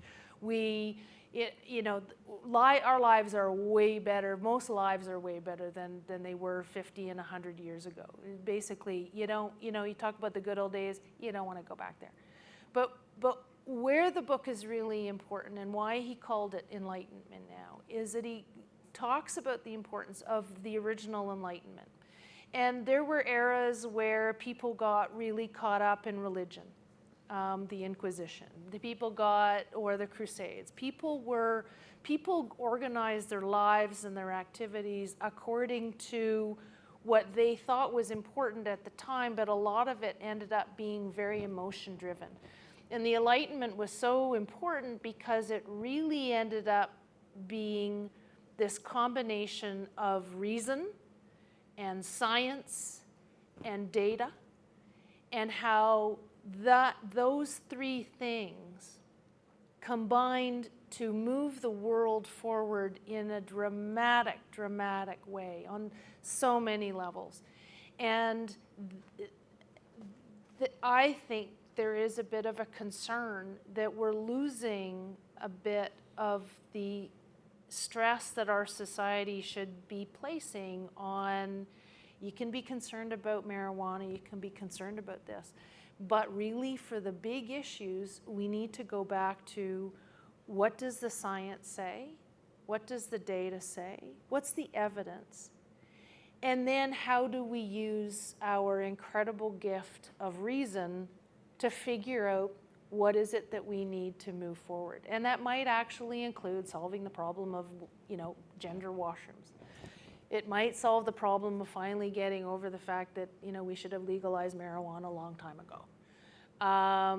Or should never have, had it been illegal. I mean, this, to me, and you talk about social innovation, part of my worry about social innovation is that we might be losing that. And so I don't know what the answer is, but I've been really heartened when I read things like Pinker's book, Enlightenment. Now, highly recommend it. Did you notice that was a really good way of me not actually answering the question of how do we actually find out something sexier than, but great question. But we can only find the answers by having these kinds of conversations, so thank you. Yeah, you didn't pose it to me, but I'm going to offer some reflections as well, Alison. So two thoughts. One, I just bought a used electric car, and it's a Nissan Leaf. And I find that, coming back to Curtis's point about making stuff kind of sexy and interesting and so on, it doesn't have to be a whole car, but certainly having an electric car makes a conversation, it opens up a whole conversation with people who I wouldn't normally be talking to about these issues, standing on the side of the soccer field with my kids or whatever.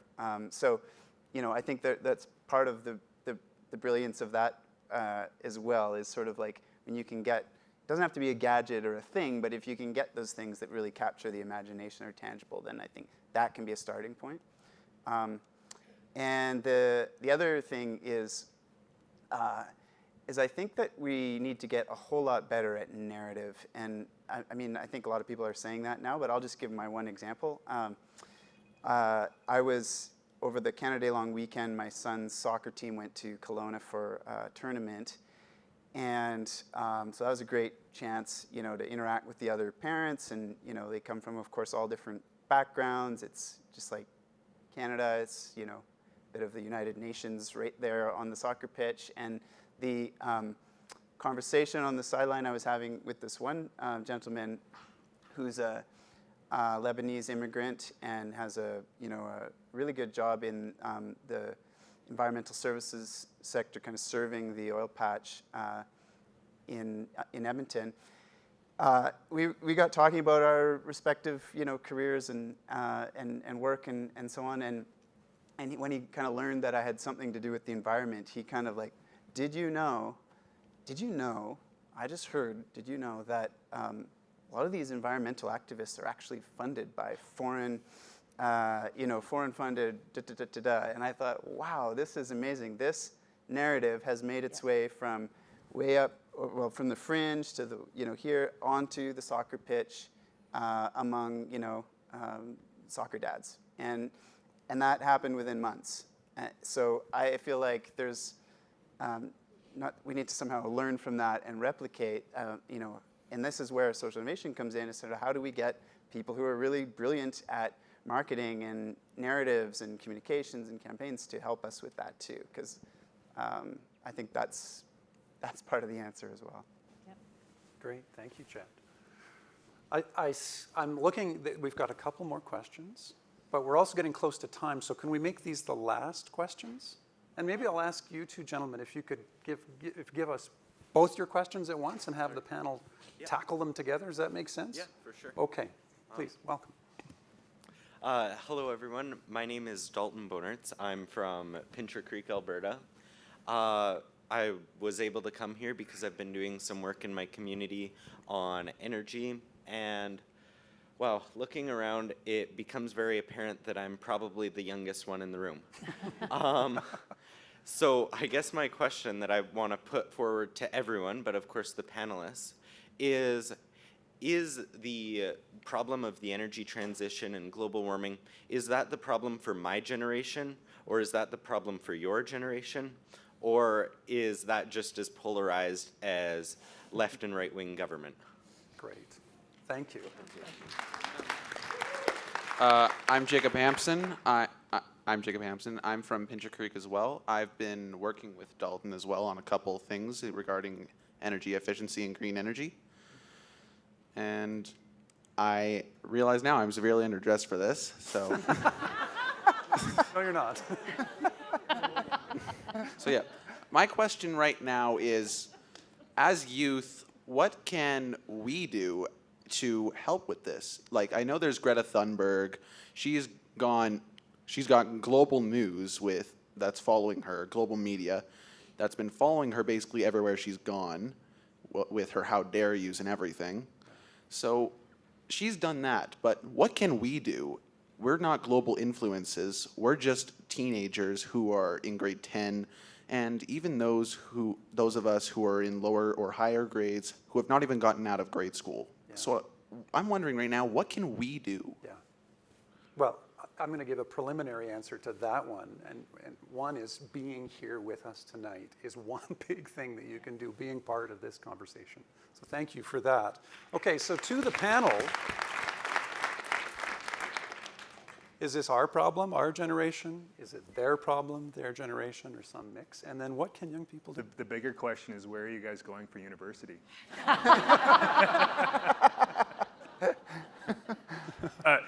So one of the things that's interesting is that,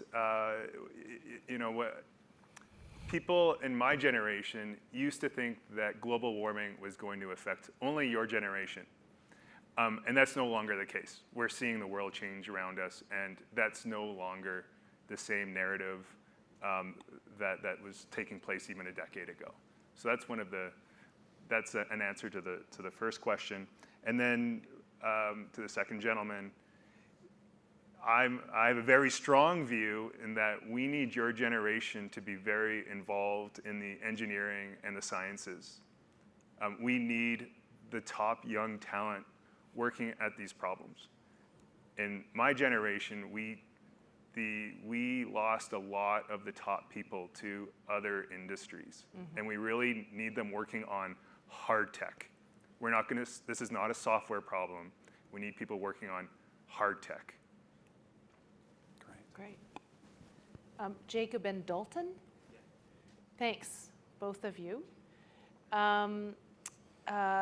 It's not just your generation. It's absolutely multi-generational. If I can give a little bit of hope, though, too, when I was your age, the big issue was we're never going to be able to feed everybody in the world. Overpopulation was the big issue.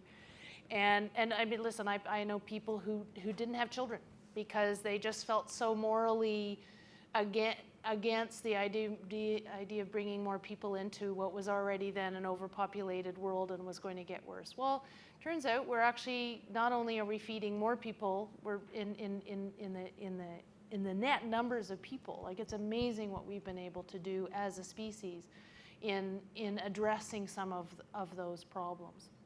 Now, we haven't solved them, but I say that just because at that time I was young and I felt that this was a generational problem. That, you know, there was an element of, great, you guys had it okay, now we're getting saddled with this problem. And as a species, we tend to actually work toward this. But it's not just, I mean, I think of this as my grandchildren's issue as well. So I think we're all in this together, and we should be. But it's great that you even are here to ask that question. When you say, what can you do, because you're not Greta Thunberg, here's an idea. Why don't you do a strike every Thursday and say, you're striking to get more governments and more people and more wealthy people and, you know, maybe even people in this room, your strike every Thursday would be, we need funding to find solutions. Because the biggest problem I have with the Greta Thunberg thing is that it's all complaining. I have not heard a single solution. So, challenge. There you go. Figure out a way to galvanize people to find solutions. Great. Yeah, I would first of all say keep doing what you're doing. I think the local community scale is absolutely an appropriate and important scale to work at, and your voice is going to have a big influence at that level, as it is in this room as well. So keep doing what you're doing, and then I think it's on the rest of us to find ways to integrate the likes of you into more of the dialogues and solutions spaces. So that's our responsibility. I would say that I have in the past had people advocate to me that we should, for example, when I was executive director of the Natural Step, that we should focus on the youth and educating the youth, because if we can, they're receptive. If we can get them seeing things a certain way, then that's going to be a source of hope, and that's going to have a big change. And I used to resist that a little bit, honestly.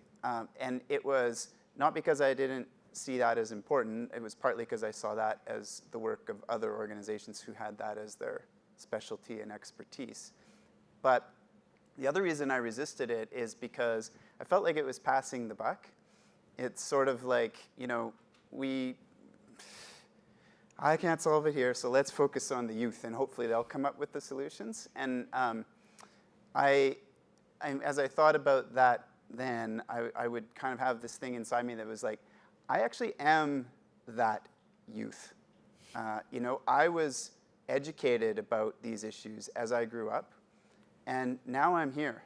I'm in the system. I'm in whatever kind of leadership capacity I'm in. It's not on me now to pass it to the next generation. It's on me to engage them, certainly, and I've learned a lot about that, and James has provided great leadership on helping us understand that that's not just about the having an influence for the future. It's also about influencing the dialogue right now. But yeah, we can't pass the buck to you. We need to work with you, and we are the people. My generation is the people that have been. We were you not that long ago, and now we're here. So we need to do it. Here, here.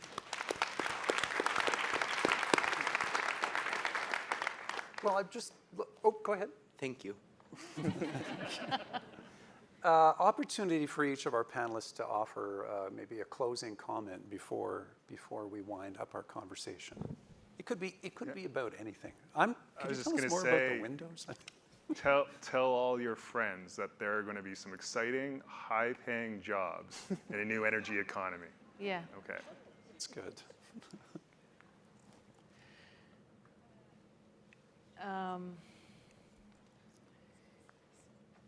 I would just say thank you all for being here. I think you all have an opportunity to be significant participants in the finding solution space. And however that is, we talked about it earlier, whether that's in convening, encouraging activities that allow these discussions to be had in a much more collaborative way, in a much more solution-finding way, then that's fantastic. I can't tell you also how excited I am when I hear about some of the work that Curtis is doing and realize that that also is where we need to be putting our effort. I mean, I talk about this from a public policy perspective. You know, we need to be finding solutions. We need to be putting resources toward it. But you know, here's living proof. And so I do think it's wonderful that I mean, Allan, it's great that you got this to happen with everybody who's in this room, because you're an audience who needs to hear some of these things. Some of you already know it, but I think it's really important to be here, to be listening to some of this, to hear some of the guys like Jacob and Dalton, and to consider how your organizations can help participate in finding solutions. So really, it's a thank you for being here and participating in this. Great, thanks. And I would just say we need all hands on deck. So everyone needs to be part of the solution and can be part of the solution. And like I said in my presentation, that includes the energy sector. And I think there are, you know, if we can take that mentality that we need all hands on deck into the solution space, I think we'll get a lot further. Great, thank you.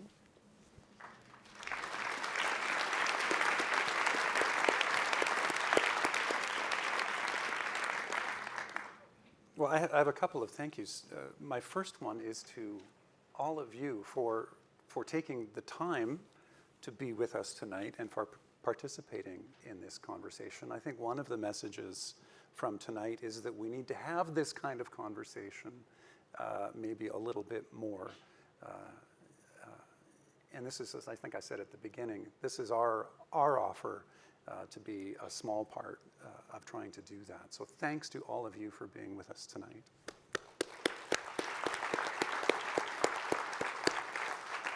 And I would also invite you to join me in thanking our pretty dynamite panel.